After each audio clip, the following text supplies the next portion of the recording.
नमस्कार साथियों, मैं डॉक्टर अमित सिंह हूँ। मैं एक हेयर ट्रांसप्लांट सर्जन हूँ।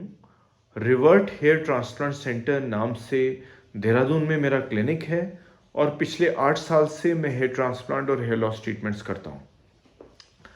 आज मैं आप लोगों के साथ जो हेयर लॉस ट्रीटमेंट्स जो अवेलेबल हैं वर्ल्ड ओवर, उसके बारे में कुछ चीज़ें आपके साथ डिस्कस करूँगा। देखिए, जिन लोगों को हेयर फॉल या हेयर लॉस हो रहा है, आज की तारीख में 4 ट्रीटमेंट्स अवेलेबल हैं जिससे उन पेशेंट्स को आप हेयर फॉल को कम भी कर सकते हैं और जहां पे परमानेंटली हेयर लॉस हो गया है उसको रिवर्स भी कर सकते हैं। 4 ट्रीटमेंट्स हैं जिसमें पहला ट्रीटमेंट मेडिकल ट्रीटमेंट होता है, जो दवाइयों से जो ट्रीटमेंट दिया जाता है उसको मेडिकल ट्रीटमेंट कहते हैं। दूसरा ट्रीटमेंट है जिसको पीआरपी और लेजर ट्रीटमेंट कहते हैं। तीसरा हेयर ट्रांसप्लांट होता है और चौथा ट्रीटमेंट जो है, जो हेयर लॉस या जिन लोगों का बाल्डनेस ज़्यादा हो गई है वो विग्स हैं, ये हेयर पीस बोलते हैं, ये भी as a mode of treatment दिया जाता है।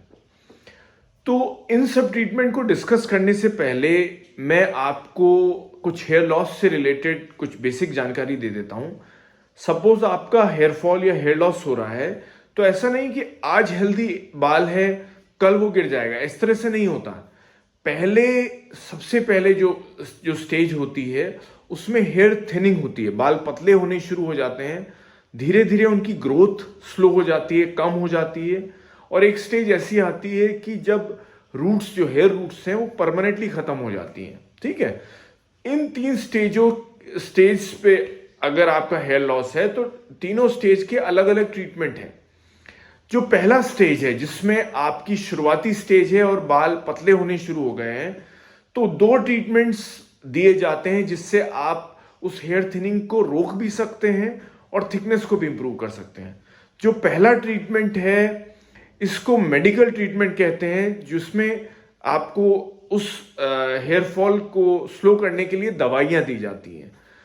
जो 2-3 दवाइयां जो हेयर लॉस में स्पेशली मेल्स में काम करती हैं, वो मिनॉक्सिडिल और फिनेस्टेराइड जो दवाइयां होती हैं, ये इस स्टेज पे फायदा करती हैं।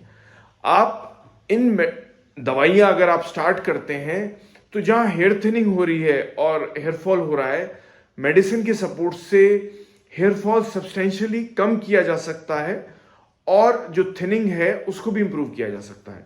लेकिन जहां पे जड़ें जा चुकी हैं या हेयर थिनिंग बहुत ज्यादा हो गई है, वहां मेडिसिन फायदा नहीं करती है। ठीक है, दूसरा जो ट्रीटमेंट है जो अवेलेबल है, इसको पीआरपी बोलते हैं। पीआरपी का मतलब होता है प्लेटलेट रिच प्लाज्मा। इसमें हम क्या करते हैं, हम जो है 25 से 30 ml ब्लड आपका लेते हैं। उस होल ब्लड में से प्लेटलेट्स जो खून का हिस्सा होती हैं उनको अलग कर दिया जाता है। उन कॉन्सेंट्रेटेड प्लेटलेट्स को जहां पे हेयर थिनिंग हो रही है और हेयर फॉल हो रहा है, वहां रूट्स के लेवल पे मल्टीपल जगह पे इंजेक्ट की जाती हैं। ये प्लेटलेट्स बालों का गिरना बहुत कम कर देती हैं और थिकनेस को इंप्रूव कर देती हैं। तो पीआरपी भी वहां फायदा करेगी जहां पे हेयर थिनिंग हो रही है और रूट्स अभी तक आपकी इंटैक्ट हैं, अवेलेबल हैं। जहां पे रूट्स नहीं है, पीआरपी भी वहां फायदा नहीं करती है। ठीक है, तीसरा स्टेज जहां पे हेयर फॉल इतना हो गया है कि जड़ें बिल्कुल खत्म हो गई हैं, वहां ना मेडिसिन काम करेगी और ना पीआरपी फायदा करेगी। वहां पे सिर्फ हेयर ट्रांसप्लांट फायदा करता है। हेयर ट्रांसप्लांट में क्या किया जाता है, आपके सर के पीछे वाले हिस्से से, जो कि परमानेंट हिस्सा है बालों का, वहां से हेयर रूट्स को लेते हैं और आगे वाले हिस्से में उन हेयर रूट्स को एक एक करके स्किन में ट्रांसप्लांट कर देते हैं। ये असली बाल होते हैं जो बाल ग्रो भी करेंगे। इनको कटाना भी पड़ेगा, आप उनको शेव भी कर देंगे, उनका कटा भी देंगे तो बाल दोबारा ग्रो करता है। प्लस सबसे बड़ा फायदा हेयर ट्रांसप्लांटेड जो बाल हैं उनमें यह होता है कि ये बाल परमानेंट बाल होते हैं, कभी पतले नहीं होते और झड़ते नहीं है। तो जहां पे जड़ें ही नहीं है, जहां जड़ें ही खत्म हो चुकी है, वहां सिर्फ हेयर ट्रांसप्लांट फायदा करेगा। सपोज आप हेयर ट्रांसप्लांट के लिए फिट नहीं है या हेयर ट्रांसप्लांट नहीं चाहते, तो दूसरा ऑप्शन जहां पे जड़ें मौजूद नहीं है, वहां दूसरा ऑप्शन आज की तारीख में विग्स है। हेयर पीस भी बोलते हैं उनको। ये नकली बाल होते हैं जो आपके जो बाल्ड एरिया है उस पे या तो चिपका दिए जाते हैं गम के हेल्प से, या फिर क्लिप से जो एग्जिस्टिंग बाल होते हैं उसके साथ उन विग्स को सेट कर दिया जाता है। लेकिन विग्स एक तो नकली बाल होता है, उनकी हर महीने मेंटेनेंस कॉस्ट होती है, उनको मेंटेन करने के लिए पैसा खर्च करना पड़ता है। प्लस अगर यंग एज में आप विग यूज करना शुरू कर देते हैं तो बाकी जो आपका हेयर फॉल और जो एग्जिस्टिंग बाल हैं आपके पहले से, वो बहुत जल्दी गिर जाते हैं।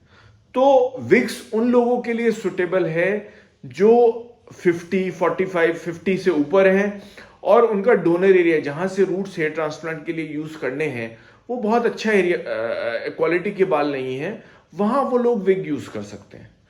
तो ये 4 ऑप्शंस आपके पास अवेलेबल रहते हैं। अगर आपकी शुरुआती स्टेज है, अगर आप शुरू में ही केयर कर लेंगे और ट्रीटमेंट ले लेंगे तो हेयर फॉल को सब्सटेंशियली कम किया जा सकता है और आपको थिकनेस भी बालों की इंप्रूव की जा सकती है। जहां पे बाल रूट्स झड़ चुकी हैं, परमानेंटली डैमेज हो चुकी हैं, वहां सिर्फ हेयर ट्रांसप्लांट फायदा करेगा। तो आप किस स्टेज पे हैं आपका हेयर फॉल, सबसे पहले आप एक क्वालिफाइड डॉक्टर से क्लिनिक पे मिलें, उन्हें अपने बालों की जांच कराएं और उनसे डिस्कस करें कि आपको क्या ट्रीटमेंट आपके लिए सुटेबल है और फायदा करेगा।